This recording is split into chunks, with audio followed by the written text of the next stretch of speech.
Hey guys, how you doing? This is Jonathan and welcome back to Money Talks, where we want to help you increase your income, increase your credit score, and really help you if you're interested in investing. So if you like that type of content, stick with me through the channel. Today we want to talk about 5 things that will help you in the year 2022 really reach your financial goals. So this is so exciting to be in January. Why? Because it really gives you a feeling of a fresh start. And though you may have had some challenges last year, I want you to really think about where were you the year before. You oftentimes may not realize it, but you probably made just a little progress. Now, in money, you can look at that as how much do you have in your savings or how much debt did you pay off. If you look at the numbers, if they increased or decreased, that looks like progress. But I would challenge you to also look at the things that were challenging to you. What situations came up? How did you accomplish getting past that situation and a solution? And even if you may have made a mistake in your decision making, what did you learn now as a result of the whole situation that got you stuck that now you will make better decisions? That piece of experience right there can help you light years along the way. So this video is really geared to help you with 5 things that will help you in the year 2022 really concentrate and move your money forward. So number one, I can't help but really get into this is increase your income. See, the fact is, whether you decrease expenses, whether you write your budget, you can do all the mechanics, but when you're trying to solve a money problem, more income isn't necessarily a bad thing. It will always be a better solution. Why? Because it can help you get from point A to point B a lot faster. Also, you really have to think about everything you like to do in terms of how can you monetize the things that you like to do. That can help you again increase your income. I was talking to a friend of mine, and one of the things that I've always expressed to people is it seems like I make a lot of money, but I never get tired. And yes, I do know I'm fruitful in my skill set, but I benefited over the fact of the last 3 or 4 or 5 years where I've simply gotten in a space of things that I like to do, and progressively opportunities kept coming up to where I can maximize how much money I was making for the things that I do. So, continually, and even right now, I'm starting to see the momentum in my regular job, in part time jobs, in side hustling, all those different things that's really affording me the advantage that I'm maximizing the skill set. And the reason for that is the more time you have with a concentrated effort, the better typically as a practice you get at the skill. And then the more people that you really come in contact with, you will learn in in that arena how you can make more money. All of this to say that the thought of you increasing your income is really starts with what do you have right now? You have a good skill set that you're already getting paid for. One quick solution that you can start to do is just simply looking for another job. Whether it's your primary job, side hustle, it doesn't really matter. Because the fact is, the labor force with nearly 4 million people quitting, and in totality, I believe nearly 11 million people quit, and unemployment is now at nearly 4%. That means everybody who has a job or wants a job has it. So likely if a job is taking you from another job, they have to really entice you to come there. So it's really, and it's been more important with the great resignation that you realize that there is a desperation in the labor market. So not only can you get another job, you're not likely going to get top dollar and asked on the higher end of the scale. But then also, if you use the skills that we're teaching you on this channel and in my Money Talks Facebook group of how to negotiate your salary, you ask for that much more on top of that good offer that helps you increase your income. And if you practice that with every opportunity you have to make income, you will see dividends, not just in the short term, but in the long range of things. You will make more money over the long haul. So that's number one. I really want you to think about increasing your income. Once you can increase your income, now you have a solution for your now problem. Second thing you want to do is you want to save more. And there are a couple different ways you can do that. But number one, take advantage of all the ways that you can save right away. See, many people have an employer sponsored retirement plan at their job in their 401k that they're not even getting the full match in. Get the full match, at least double your effort. So if you're getting 6%, 3%, which is the national average for 401k matching, go ahead and lock in and get that match right away. The second thing I want you to do is make sure you have an emergency fund set. Now, depending on what method you're using for your financial plan, whether you're following Dave Ramsey where you put $1,000 away, or if you're following on this channel, if you just want to get started, put $1,000 away for each person that represents each person in your household. So if you have a household of 5 people, husband, wife, 3 kids, go ahead and put $5,000 away and then get started on the next piece of your plan. But making savings a process of how you evaluate not only purchases, but also your financial plan, that will help you get really, really good traction and start the habit. But you don't just save just on the retirement plan, you save also in your budget. How are you saving money every month? How do you create that space? You make it a priority. You make savings before you even start to put down your budget of your rent, your mortgage, or anything else. You make, hey, I'm going to save $100, $25, whatever the case may be. That's the case, and that's the point of this. The next thing I want you to do as far as saving, I want you to look at every purchase you make, whether you're just getting a fast food deal or food out, whether you're going to the grocery store, shoe store, whether you're going out to eat with friends, every situation. How can you save just a little bit on this purchase? Could it be that you're eating maybe off the appetizer menu? Can you go through in happy hour where prices are often slashed? Do you buy your items on certain days to make sure that you're getting a discounted price?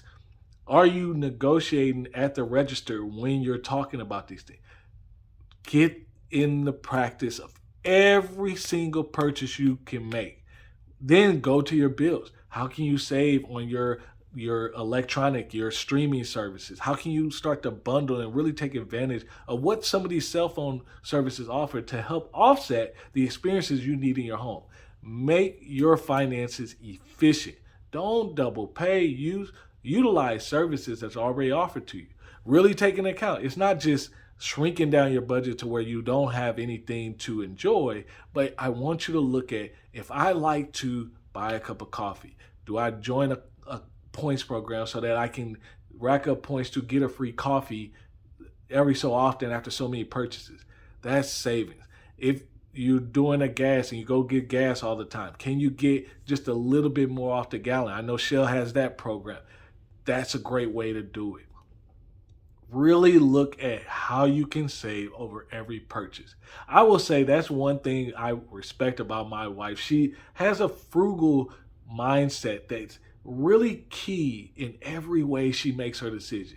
Now, like I said before in previous videos, she doesn't sit down and write a budget like I do and go through the month and have this regimented plan.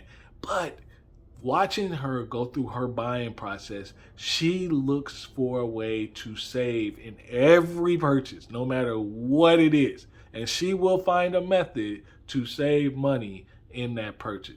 It's a very important skill. And that may, even though it's unorthodox, is a method to saving, because if you're not paying full price, you have more money to use for other things. The next thing I want you to think about is, how are you going to pay down your debt? Paying down your debt really helps you increase your credit score, but increasing your income can help you increase your credit score. The fact is, we've had an opportunity over the past 2 years where one of the largest debts that people have, which is student loans, you haven't had to pay. 2 years of being out of that payment. How did you use that to either save or pay down your debt? But also, with being in the pandemic, you've really seen how companies, they're not giving any different programs. What they did is they offered, and what came to the forefront is all the programs they already had to offer you to help you pay down your debt. I want you to look at your first biggest debt. You can pick it, you can do the avalanche, you can do the debt snowball where you pay smallest to largest, or the average, or the avalanche where you pay highest interest rate to lowest interest rate. The fact is, I want you to pick the one debt and completely focus on throwing every dollar you can at that one debt. And as you do that, number one, it will help you pay down the debt faster. Number two, it will also help you save, because as you're going through that process of paying down debt, once you get to the end of all your debts, you do truly realize, okay, I've gotten my focus all the way down. This is how much money I truly have, and I can really save this much more and then move on. Next thing, I want you to spend less. Now, that is difficult because, to be honest, with prices going up, you actually have to spend more for some of the same things that you were buying a year before. Groceries. Average person is paying $250 extra a month just to pay for groceries, gas, and regular day-to-day expenses. So I don't want to bypass the fact that it's actually more expensive to do the same activity you were doing not just a year ago. But that's the importance that I want you to look at. Look at how you can spend less. You can spend less by, again, looking for ways to save on the things that you do. Do you use happy hours? Are there special days and times that you can go enjoy that particular meal at a discounted rate? Can you look for coupons and programs to help you get through and save money throughout that process?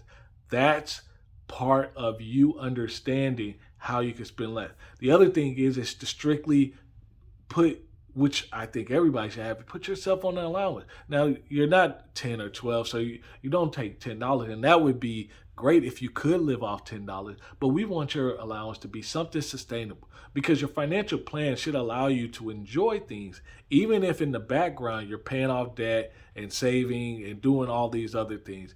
You should still be able to enjoy the money more. You still should be able to enjoy money in the present so that you will continue with the plan on long term. What happens is when you compress yourself so much, you will feel that burnout, and you just don't want to do it no more. And then once you don't want to do it anymore, you might go unravel all the months and years of progress that you made. So we want to keep you going for the long haul, and it's okay as long as it's something consistent that you can stick to and you're making progress. Don't worry about who's on the side of you. Please, you'll get to your finish line. Lastly, the first four items, I want you to think that they kind of put you, if you get a good hold of increasing your income, saving money, paying down debt, spending less. If you can do those four things, you will really start to get stabilized in your finances, and you'll actually start to slowly feel progress. But on number 5, I want you to really have some gas behind that progress. And that's where I say, I want you to really look at how you're investing your money. Because once you can save, spend less, increase your income, and you don't have the debt, which is savings too, because you're not spending money on interest, you're not spending on things you paid for in the past that you already have, that's paid off. Now you got money to go forward. So not only do I want you to invest 15, 20, 25% of your income, including that match that you got at your employer, but I also want you to invest outside. Now, granted, this is to actually help you get in the habit of reaching those goals. But I will tell you, as you start to pump money into your investments, and because you have that savings account already there and you got your emergency fund intact, you will be stronger financially. And yes, can this happen in a year? Sure. Depending on your debt load, and that's the piece that everybody's situation is different. You can accomplish amazing things. If you just get through some of your debts or 3 or 4 of your debts, that's huge progress. That's more money back in your pocket, moving you forward. If you can just get your match at your 401k, that's even progress. Though you're not looking at your 401k often, but if you look at that consistent power, you will see year one, year two, it'll always be higher than the next. But then there'll come a time where that compound kicks in, and that's where you'll realize, man, if I was putting in more. And what we're wanting to do is put you in a position where you're comfortable spending, but your investments are moving you forward with gas, and you're not, and it's all automated, so you're not really feeling the pain of anything. That's the ultimate goal. But first, it starts with the stabilization. Get the emergency fund. Get control of your budget. Have an idea of where you want to go in a vision. And if you do those 5 things at the end of the year, I guarantee you, you will feel like you made financial progress. But not just emotionally, tactically, you made that progress. I hope you guys enjoyed this video. If you like this video, go ahead and give it a thumbs up. Share it with a friend if you can. And I can't wait to see you guys in the next video.